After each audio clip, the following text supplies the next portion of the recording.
નમસ્કાર. આજની આપણી ફાઇલ ખરેખર બહુ જ રસપ્રદ છે. 15 નવેમ્બર 2025. શરૂઆત કરીએ બાલ સાહિત્ય પુરસ્કાર 2025થી. મેં સાંભળ્યું છે કે આ વખતે ગુજરાતી સાહિત્ય માટે કંઈક સારા સમાચાર છે.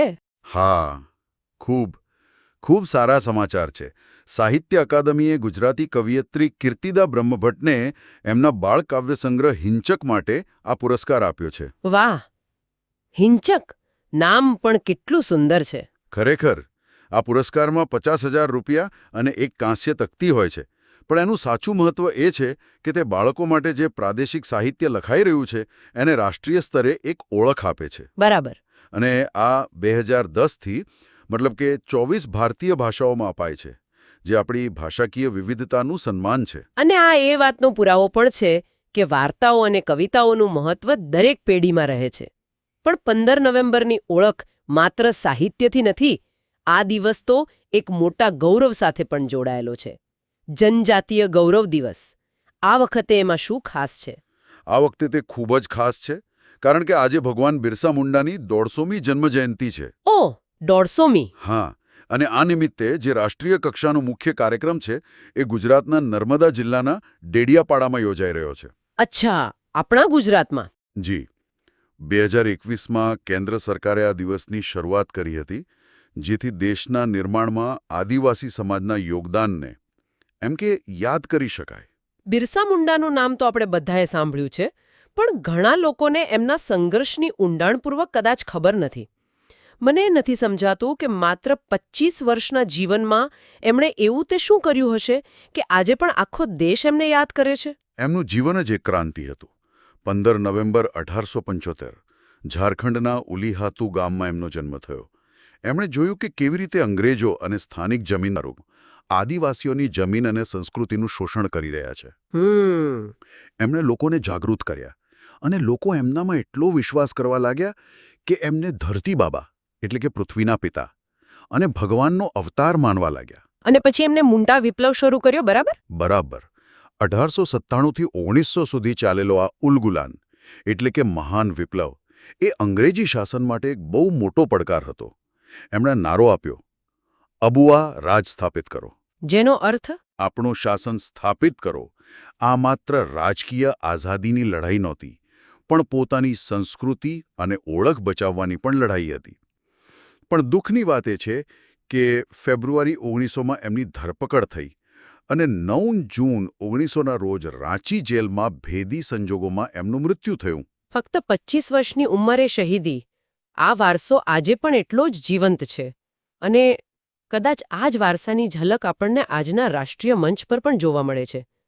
તમે ઝારખંડનો ઉલ્લેખ કર્યો, અને દિલ્હીમાં જે 44મો ભારત આંતરરાષ્ટ્રીય વ્યાપાર મેળો ચાલી રહ્યો છે એમાં પણ ઝારખંડનું નામ છે. આ બંને વચ્ચે કોઈ સંબંધ ખરો? સીધો સંબંધ છે. નવી દિલ્હીના ભવ્ય ભારત મંડપમમાં જે આ વ્યાપાર મેળો ચાલી રહ્યો છે એનું ફોકસ રાજ્ય ઝારખંડ છે. અને આ કોઈ સંયોગ નથી. અચ્છા. જુઓ, જ્યારે તમે બિરસા મુંડાની 150મી જયંતિ ઉજવી રહ્યા હો અને એ જ સમયે એમના રાજ્યને આટલા મોટા આર્થિક મંચ પર કેન્દ્રમાં રાખો, ત્યારે તમે એક સંદેશ આપો છો. કેવો સંદેશ? કે આ માત્ર વ્યાપાર નથી. બિલકુલ. આનો અર્થ એ છે કે તમે આદિવાસી કળા, હસ્તકલા અને ત્યાંના ઉદ્યોગોને રાષ્ટ્રીય અને આંતરરાષ્ટ્રીય બજાર સાથે જોડવાનો પ્રયાસ કરી રહ્યા છો. એટલે કે આ બિરસા મુંડાના વારસાને આર્થિક સશક્તિકરણ સાથે જોડવાનો એક પ્રયાસ છે. એક્ઝેક્ટલી સાચું. આ મેળાની થીમ પણ એક ભારત શ્રેષ્ઠ ભારત છે, જે આ વિચારને વધુ મજબૂત કરે છે. રસપ્રદ. એટલે સાંસ્કૃતિક ગૌરવ અને આર્થિક પ્રગતિને એક સાથે જોડી શકાય. અને આ મેળામાં તો સાંભળ્યું છે કે 11 દેશો પણ ભાગ લઈ રહ્યા છે. હા. પણ ટેકનોલોજી અને વેપારની વાત કરીએ તો વિશાખાપટ્ટનમમાં કંઈક મૂતું થયું છે. CII partnership summit. એમાં ભારતની પ્રથમ ડ્રોન સિટીની જાહેરાત થઈ. આ બરાબર શું છે? હા, આ એક ખૂબ મોટી જાહેરાત છે. આંધ્રપ્રદેશના કુર્નૂલ જિલ્લાના ઓરવાકલ ખાતે ભારતનું પ્રથમ ડ્રોન સિટી બનશે. ડ્રોન સિટી એટલે ત્યાં શું માત્ર ડ્રોન જ ઉડતા હશે? ના, એવું નથી.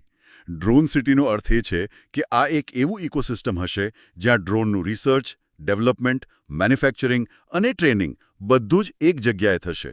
ઓકે, એટલે કે ડ્રોન ટેકનોલોજીનું એક મોટું હબ. પણ આ પ્રોજેક્ટ પાછળ કોણ છે અને ઓરવાકલ જ કેમ પસંદ કર્યું? આ પ્રોજેક્ટ પાછળ NICDC નામની એક સરકારી સંસ્થા છે, જેનું પૂરું નામ છે national industrial corridor development corporation.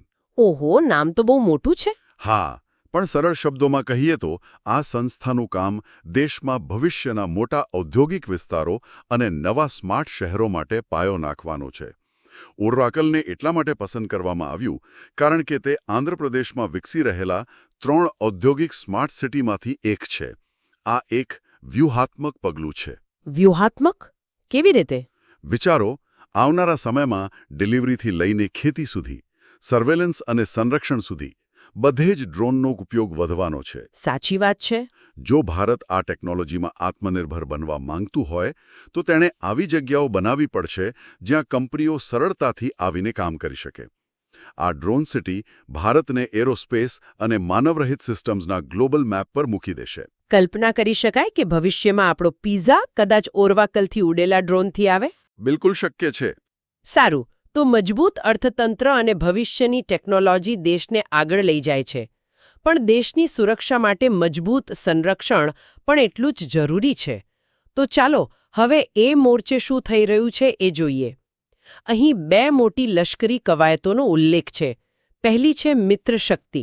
હા, મિત્રશક્તિ એ ભારત અને શ્રીલંકા વચ્ચેની વાર્ષિક સંયુક્ત લશ્કરી કવાયત છે. આ તેની 11મી આવૃત્તિ છે, જે કર્ણાટકના બેલગાવીમાં ચાલી રહી છે. આ કવાયતમાં કોણ ભાગ લઈ રહ્યું છે? ભારતની રાજપૂત રેજિમેન્ટ અને શ્રીલંકાની ગાજાબાર રેજિમેન્ટના સૈનિકો બંને સાથે મળીને અભ્યાસ કરી રહ્યા છે. આપણે વર્ષોથી શ્રીલંકા સાથે આ કવાયત કરીએ છીએ.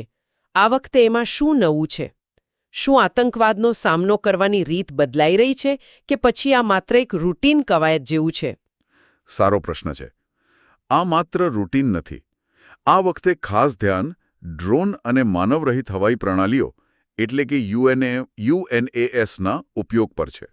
અચ્છા. આ એ દર્શાવે છે કે હવે યુદ્ધનું સ્વરૂપ બદલાઈ રહ્યું છે. આતંકવાદીઓ પણ હવે ટેકનોલોજીનો ઉપયોગ કરી રહ્યા છે. એટલે સેનાઓએ પણ 2 ડગલા આગળ રહેવું પડે. આ કવાયત બંને દેશોની સેનાઓને શીખવે છે કે કેવી રીતે નવી ટેકનોલોજીનો ઉપયોગ કરીને સંયુક્ત ઓપરેશન પાર પાડી શકાય. અને બીજી કવાયત તો એનાથી પણ મોટી છે, મલાબાર બજાર 25, જેમાં ક્વાડ દેશો એટલે કે ભારત, અમેરિકા, ઓસ્ટ્રેલિયા અને જાપાન સામેલ છે. અને તે ઉત્તરી પેસિફિક મહાસાગરમાં થઈ રહી છે. બરાબર. અને ભારત તરફથી આપણું સ્વદેશી નિર્મિત INS સહ્યાદ્રી ભાગ લઈ રહ્યું છે. INS સહ્યાદ્રી એક સ્ટીલ્થ ફ્રિગેટ છે. સ્ટીલ્થ એટલે?